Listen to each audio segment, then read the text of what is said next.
Bueno, lo había anunciado, está con nosotros el legislador Silvio Belomío. Usted ha hecho una maestría, ¿no?, en políticas públicas. Estamos cursando el segundo año.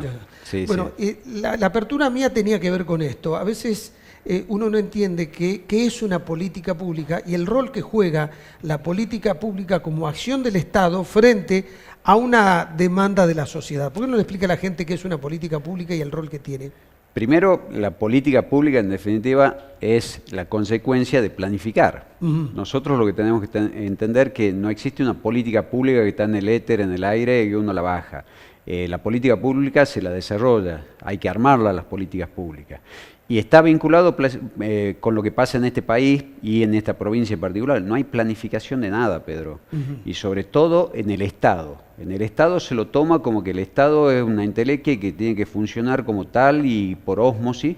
Y no estamos entendiendo que hay que profundizar, hay que profesionalizar, hay que trabajar en las áreas burocráticas, pero sobre todo en un sistema presidencialista como tenemos en Argentina, y obviamente que en Tucumán también prima esto. El hecho de la concentración de poder que se da en el Poder Ejecutivo, eso muchas veces no permite que se desarrollen políticas públicas integrales. Los otros poderes son muy débiles, en el caso del Poder Legislativo y del Poder Judicial. Pero en esta división de poderes es fundamental el Poder Legislativo precisamente para desarrollar políticas públicas o para darle el marco jurídico al desarrollo de las políticas públicas. Y eso es la subestimación que existe de la clase política al perfeccionamiento, a la profesionalización, a estudiar cada uno de los temas, y que la cuestión, vos fijate que pasan los gobiernos y en definitiva cada vez elegimos gobiernos que hacen más de lo mismo.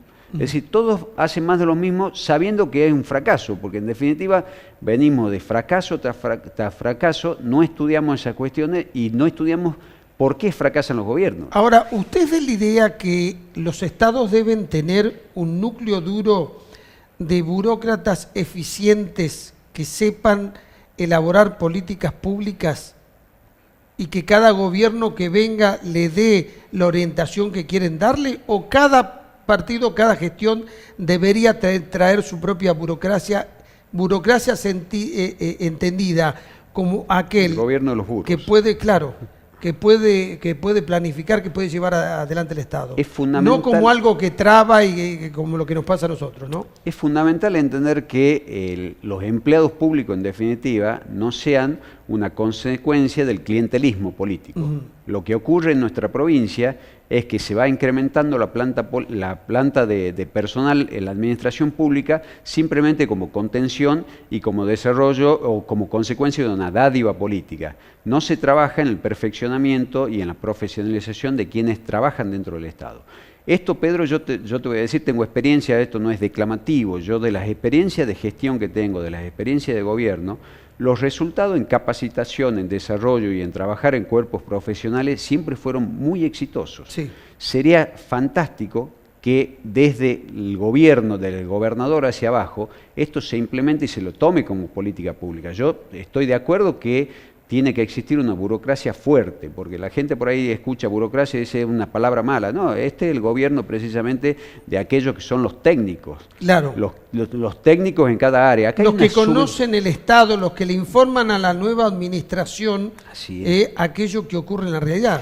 Esto no existe en el mundo, en los países desarrollados, no existe que se vayan modificando toda la planta de personal ante cada cambio de gobierno. Hay una planta que es permanente y los que sí cambian son los funcionarios, que le dan su propia impronta. Pero hay cuestiones que son de base, que tiene que tener un tracto sucesivo, es decir, no se puede estar modificando según el color de gobierno. Hay cuestiones que son básicas, que son elementales y que trascienden hasta las ideologías, inclusive el deber ser. El deber ser hay que cumplirlo. Cada gobierno le puede dar una impronta. Lo grave acá es que no hay políticas públicas, no hay desarrollo de políticas públicas. Cuando uno habla en este sentido, por ejemplo, en el caso de la legislatura, te miran como si fuese un extraterrestre. La legislatura es, por ejemplo, uno de los elementos. Tomemos el poder legislativo.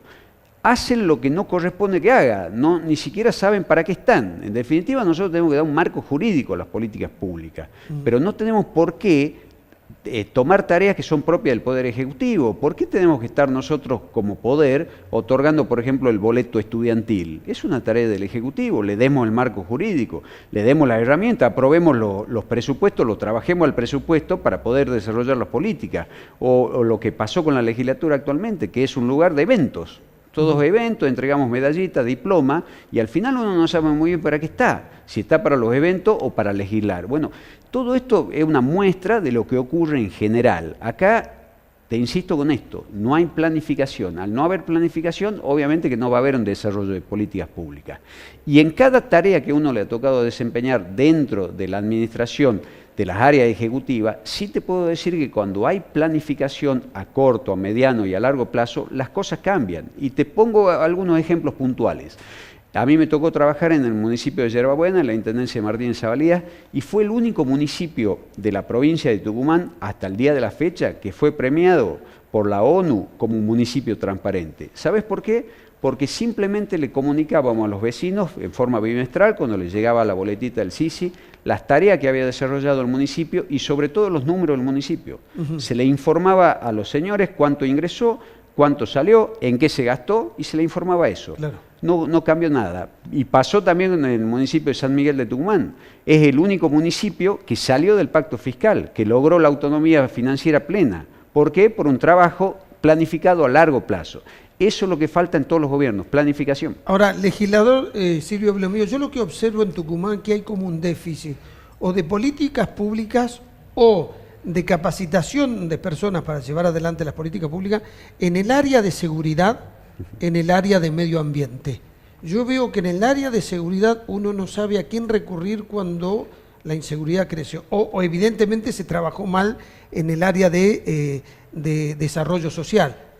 Y en el área de medio ambiente también. Yo lo que creo es que siempre nos tenemos que lamentar de las cosas que nos ocurren. A ver, la tala indiscriminada no se controlan. Cualquiera puede desviar el curso de un río. La quema de cañaverales, por ponerle... Lo que producen algunas industrias, el desecho los desechos industriales, los desechos sobre todo, por ejemplo, de los ingenios. Esto lo sabemos de qué se trata, sabemos cuáles son los perjuicios. Ahora, ¿por qué no desarrollamos políticas en este sentido? ¿Por qué no implementamos, por ejemplo, un binazoducto en la provincia de Tucumán? Que el producido de ese binazoducto lo podremos volcar en tierras infértiles, en tierras salitrosas, como es el este tucumano, o inclusive exportarlo potasio hacia otras provincias, o producir potasio. Es decir, las alternativas están, la energía alternativa, otro de los elementos. Ya se aprobó una ley para que todos los domicilios tucumanos tengan un medidor con doble vía, es decir, aquellos domicilios particulares que producen energía lo puedan volcar a la red y eso se compense con lo que consumen dentro de la misma red. Bueno, no está reglamentado. Y así eso te demuestra siempre en seguridad. Bueno, Pedro, ¿qué podemos decir de seguridad? Hay una comisión permanente de seguridad en la legislatura que solamente van las áreas vinculadas directamente con seguridad. Estos señores no están entendiendo que los problemas de inseguridad es una consecuencia de la descomposición social. Sí. ¿Por qué no se sientan en esa misma mesa las áreas de desarrollo social, las áreas de economía, las áreas de producción, las áreas de educación sobre todo? Educación, deporte, cultura, todo está íntimamente vinculado. Porque yo me pregunto, ¿por qué en los barrios donde uno ve que vive gente que pertenece a la base social, no hay deporte si no hay cultura? ¿Por qué se los priva de estas actividades que ennoblecen y que además que evidentemente que ellos lo están reclamando? Porque yo no creo en el fondo que la gente que recibe un subsidio sea lo único que espera del Estado. No, en absoluto. Esto es una falacia y es muy fácil discursivamente hablarlo de esta forma. Uno escucha a algunos supuestos economistas o economistas que tiran cifras y en el medio, bueno, cada uno de esos números estamos hablando de personas. Sí. No creo que exista la persona que esté cómoda recibiendo un plan social y no trabajando. Eso es una falacia, eso no existe. Y esa es la otra cosa que quería decir. Cuando decimos que como política pública es entregar un subsidio, en realidad no alcanza a calificar para hacer política pública. En las épocas de guerra está claro que hay que instalar campiñas y en definitiva, pero eso es en épocas de conflictos muy profundos. Ahora, acá en 2001 en Argentina, después de una crisis profunda, se instalaron estos sistemas, pero eran paliativos para llegar a otra instancia. Bueno, nos quedamos en esa instancia. nos quedamos sola en esa, no hay instancia superadora, no estamos entendiendo lo que es la coordinación de lo público con lo privado, no estamos entendiendo lo que es fortalecer al privado, no estamos entendiendo que la política pública, en definitiva, no es solamente para tener un superávit fiscal en lo público,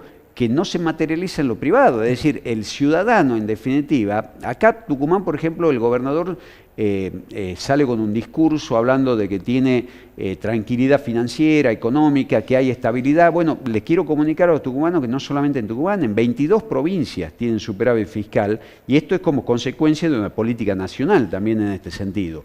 Pero ¿para qué sirve ese superávit fiscal si no está volcado en la mejora de cómo viven los tucumanos?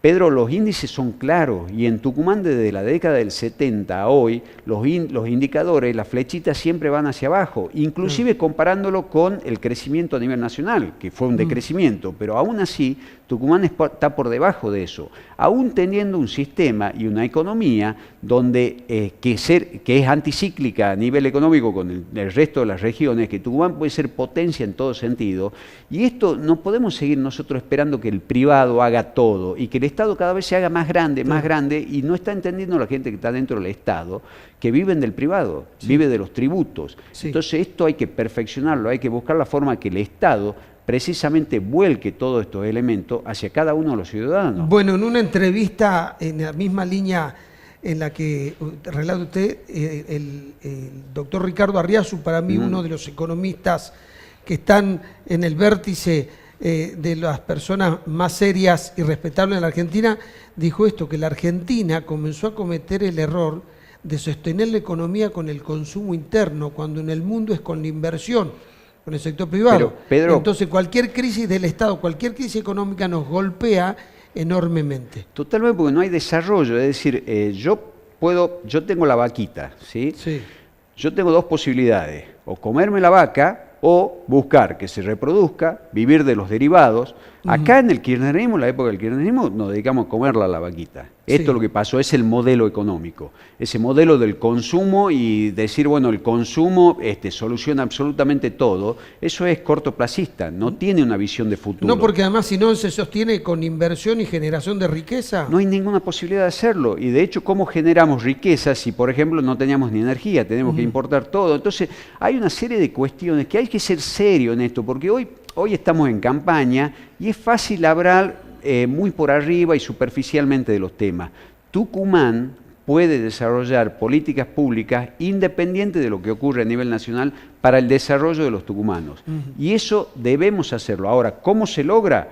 Con gobernantes que estén capacitados, porque esto es muy importante, que estén capacitados para asumir la gestión, no con personas que sean simplemente conocidas. Ahora, ¿para qué quieren llegar al gobierno y qué van a hacer cuando estén en el gobierno? Y sobre todo discutir, Pedro, qué bueno sería que en la campaña electoral discutamos ideas, discutamos planes de gobierno. A mí a veces me llama la atención cuando los gobiernos dicen con orgullo que han incrementado la cantidad de recursos que envían al área de salud.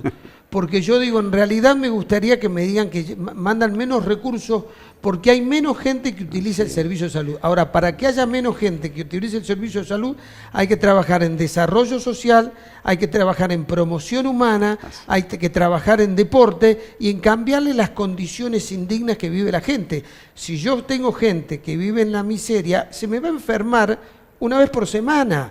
Ahora, si yo declaro indigencia cero en la provincia, seguramente voy a tener un menor costo en el sistema de salud. Pero Pedro, totalmente de acuerdo, y de hecho esto es lo que no estamos entendiendo. Muchas veces cuando muestran los números del gobierno, de las acciones, hablan de cuánto se ha incrementado precisamente la atención del ciudadano en las áreas de salud. Bueno, señores, a ver, se tienen que dar cuenta de algo, eso va en contra, eso no es algo para mostrar. Precisamente si yo trabajo en salubridad, en salud pública, es que la gente cada vez se enferme menos, no que vaya cada vez más a los centros asistenciales. Claro. Esto es básico, pero no estamos trabajando. Vos hablabas recién de lo que es medio ambiente. Bueno, al no trabajar en el medio ambiente es uno de los elementos que hace que la población cada vez se enferme más y acuda a estos centros. ¿Y nosotros cuánto gastamos en salud, Pedro? Sí. ¿Cuánto gastamos, por ejemplo, por qué no hablamos de los accidentes de tránsito? ¿Cuánto insume esto en el costo de salud de las provincias, de la nación? O sea que hay una serie de elementos que cuando vemos esto, la política está interrelacionada.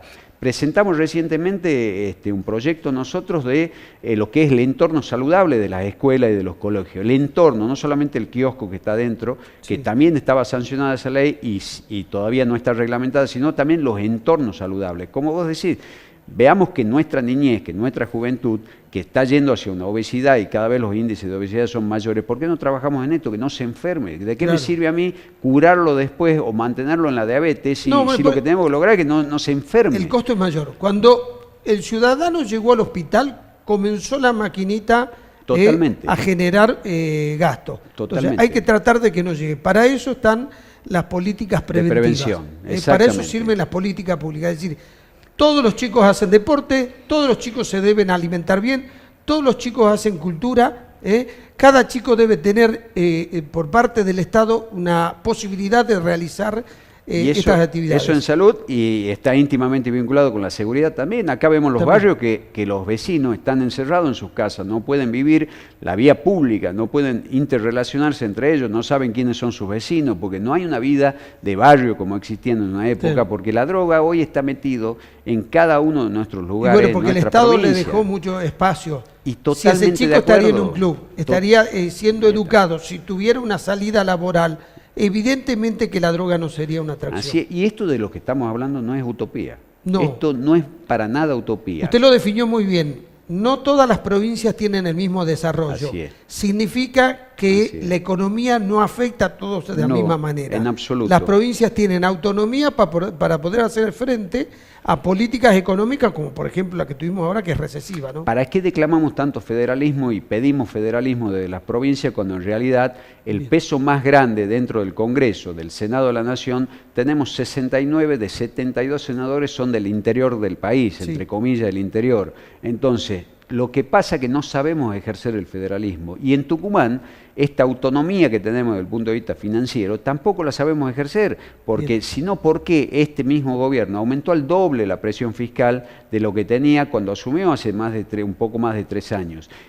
No estamos entendiendo la política, no estamos entendiendo que cuando queremos tener más dinero, no sé para qué, en el Estado, cada vez tiene menos el que está viviendo el ciudadano y el privado. Cada vez se cierran más empresas, se cierran más fábricas y es fácil echar la culpa. La verdad que yo particularmente no soy de un estilo de echar la culpa o mirar cuáles son los culpables. Hay que tener un espejo, hay que mirarse a uno mismo y saber qué tipo de políticas hay que desarrollar y cuáles desarrollaron. Está claro que acá no se vienen desarrollando políticas públicas. Hace 35 años que gobierna el mismo signo político y no tiene que ver el signo político. No hay un cambio de paradigma, no tenemos un cambio de paradigma en la gestión pública. Y la gestión pública, por ejemplo, capacitación es mala palabra, Pedro. Es mala palabra, no es inversión, es un gasto. Capacitación y evaluación también. No, evaluación ni hablemos. Es decir, yo siempre digo, ¿cómo puede ser que hay áreas del gobierno que no tienen datos estadísticos? ¿En función de qué toman las decisiones? Está bien. O sea, es en función de para dónde sopla el viento. Bien. Legislador Silvio Belomiro, muchas gracias. A vos, Pedro, muchas gracias. Hacemos una pausa.